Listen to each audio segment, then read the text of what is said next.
folks, how's it going? Welcome to the Jeza podcast. Just on a balmy public holiday here in the forest. I think it's a public holiday. There's a lot more people here today, so see what happens. So I want to talk today about momentum. So as I say, just anything that's on my mind I start talking about, and it's strange. I've done about 30 episodes now and I haven't run out of ideas, but so I'm going to keep doing this until I kind of feel like the tank is dry or whatever. That's kind of my main benchmark, and I'd like to do kind of a year of episodes. We'll see how it goes. One of the things I've realised is if you commit to something and stick with it, you can always reassess, but you want to sort of stick with it long enough to assess it properly. So this is kind of what I'm doing. Anyway, so when you travel a lot, you sort of sometimes, and I do patchy amounts of work. Sometimes there can be kind of like a little bit of a feeling of lostness that comes through. And I said that was in particular, like this happens like through social media a fair bit, where it kind of gives you that feeling. But one of the things I sort of realised, and this is kind of a connection to other stuff I've said, that, I've talked about the power of one thing and the power of a routine. And I sort of wanted to add something to that today, which is kind of the power of momentum. So one thing I've noticed is that even me walking around doing this, it's about 30 episodes in now, it's got a certain momentum. And so, I'm just doing it anyway. So it's a public holiday here. I prefer not to be chatting in front of people, but it is what it is. But it's got a certain momentum to it, which that in itself, regardless of outcomes, has a certain power to it. And once something has its own momentum, it almost has its own life, and then it can kind of flow a bit more. So I can just start talking now, and I'll just rattle off whatever. So just hang on a sec.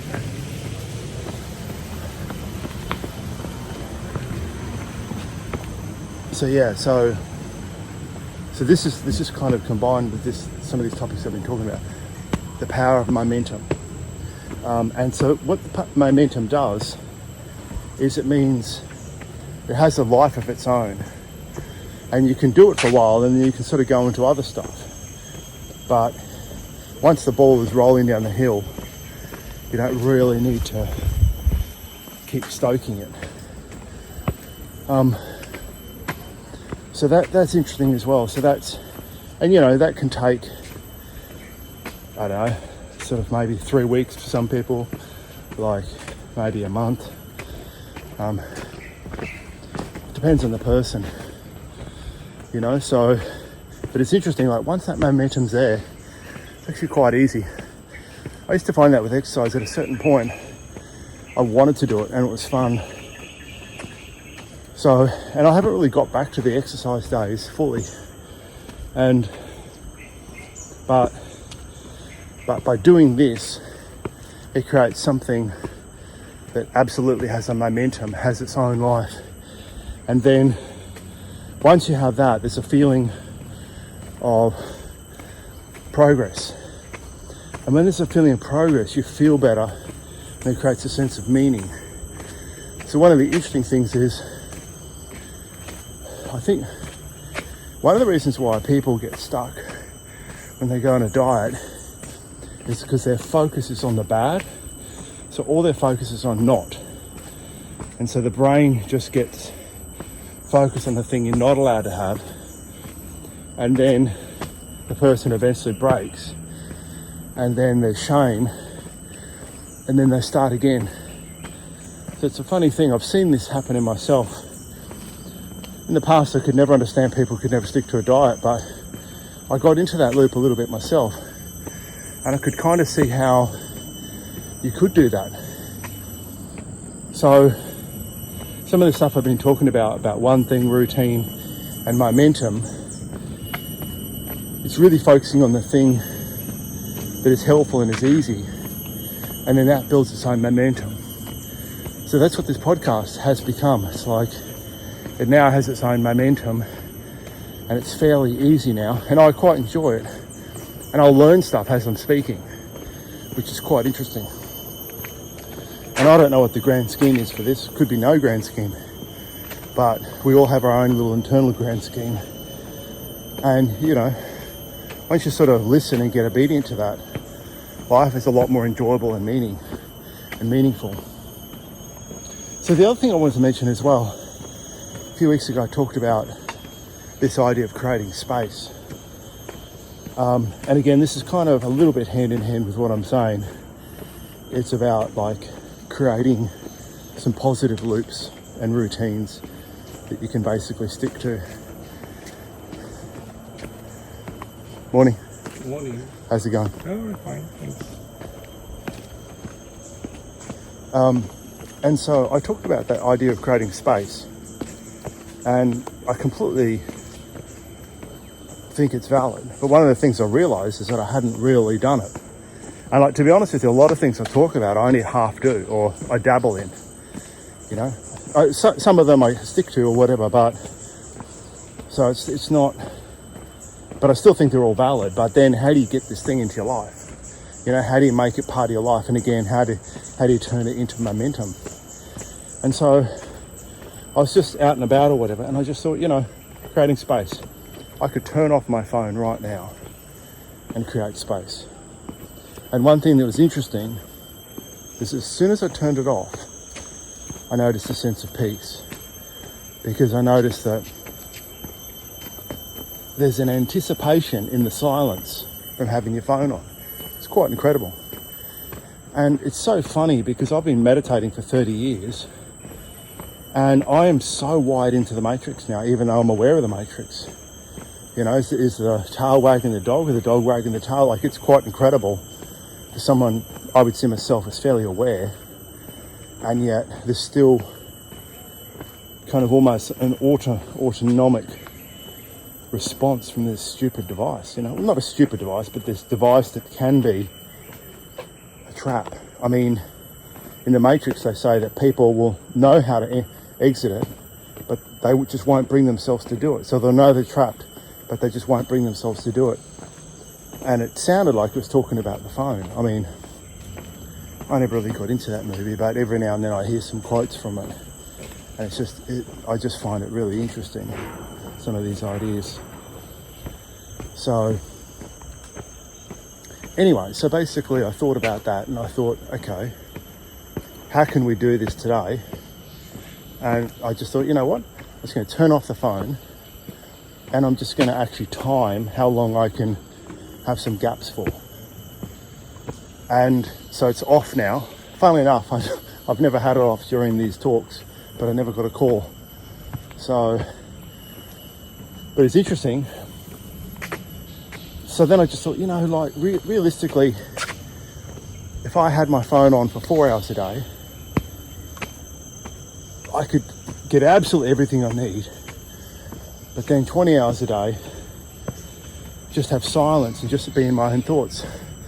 And I thought, you know, that would actually be pretty easy to achieve that. It wouldn't be actually that much of a stretch. And I thought I could actually start that now. But in any case, I just thought, you know what, I'm going to start clocking up some Wi-Fi free time.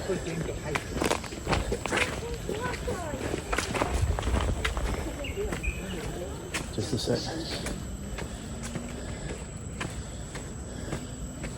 So at the moment it's been off for about an hour, and I thought, you know, that is such an easy, a really easy way to create momentum. Like it's so simple, you know. I mean, 20 hours is an arbitrary kind of concept I've got. We'll see how it goes. But I was just thinking to myself, that is a really, really, really, really easy win, and a really, really easy way to create momentum. Because the whole time you're on the internet, essentially, that's, in a way, it's kind of an alternate divine connect. Like it's sort of, it is pulling you away from your divine connection. Your divine connection is your connection to peace and who you are. And so, yeah, when you're on the internet, It's a little bit like the mind. Like if it's, you know, is it using you or are you using it? And because it's so addictive, we don't even know half the time. And it's so normalised. I mean, anywhere in this you go, any country I go, everyone is just stuck in their phone. Like, it's incredible. Like, if you went back 30 years and you looked at people now, you would think they were zombies. Like, you would think that there's something gone wrong. But nobody even questions it. Like, everyone is just stuck in it. And I'm talking to a phone now. But it is quite incredible. So let's think about how we can make this practical. So let's do a few minutes of reflection here. So just breathe into your body and just ask yourself, where can I create momentum? You know, one of the things about what I've just said about this, by documenting the time off the internet, if you don't measure it, you can't manage it. You know, like there's a sense of, okay, yeah, I did that. So straight away you get the feeling of I've documented creating some space, and now you can find an easy way that will help you almost instantly and create a sense of momentum.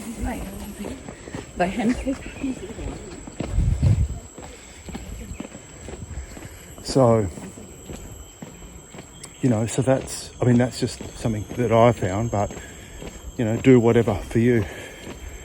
So for you, how can we bring in, so this links back to a few episodes now, but how can we bring in something that will create this feeling of momentum?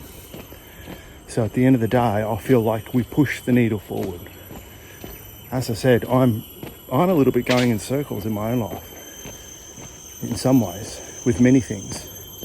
But with this podcast, there's a sense of, okay, I'm doing it every day. I probably won't do it indefinitely. Well, I won't do it indefinitely. Who knows? But I've got a plan to do it for a certain period. And now there's a sense of momentum. And what a plan does that you stick to is it also creates clarity. And it also shows to yourself, your inner self, that you mean what you say. And this kind of links back to, like, your word is, I can't remember what I said. Your word is God, or your word is law, however you want to think about it. That your inner self then starts to believe you when you say stuff. And that, for your inner self, that creates a sense of safety, cohesion, like coherence, so that you say something and it believes you. And then so it's able to then talk back to you, like guide you to things, like show you what to do, So it's quite interesting. So how is it, so this thing, that would create some momentum in your life, how would you feel if you did it every day? Like, just picture how you'd feel at the end of the day. How would the end of the day feel with this thing if you've done it? Just go into that feeling now. So notice the sense of pride, the sense of peace, the sense of satisfaction. And within one day, you can create a sense of momentum. I think a lot of restlessness is the lack of sense of progress, of momentum. So within one day, you can kind of create that. So as I said, I gave you the example today. I'm just going to start monitoring Wi-Fi free zones and start creating time and a list. A few years back, I documented all my calories and what I ate every day for 6 weeks. My weight didn't change, but then after 6 weeks it started dropping off weight. Because sooner or later, you kick into, okay, I know I'm going to be writing it down.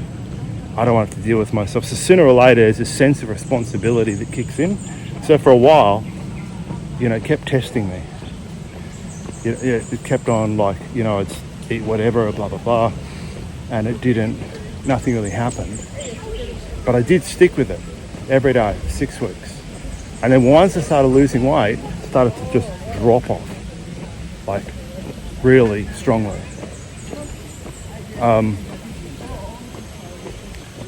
Anyway, so that's just one example. But whatever it is for you, so like that will give you that sense of progress, that will give you that sense of momentum.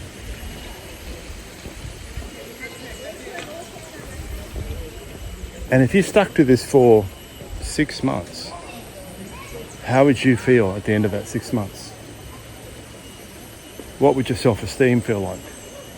What would your true pride feel like?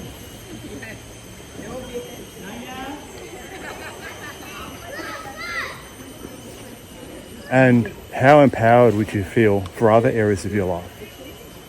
So as I said on a previous podcast, if you just choose an area, that's something easy to start with, because it'll get the momentum going, the sense of momentum going, and making it easy to start and then stick to it will give you the momentum for other areas. So if you stuck to this for 6 months, how would you feel in 6 months? How would you feel about yourself? How would your self-respect feel? I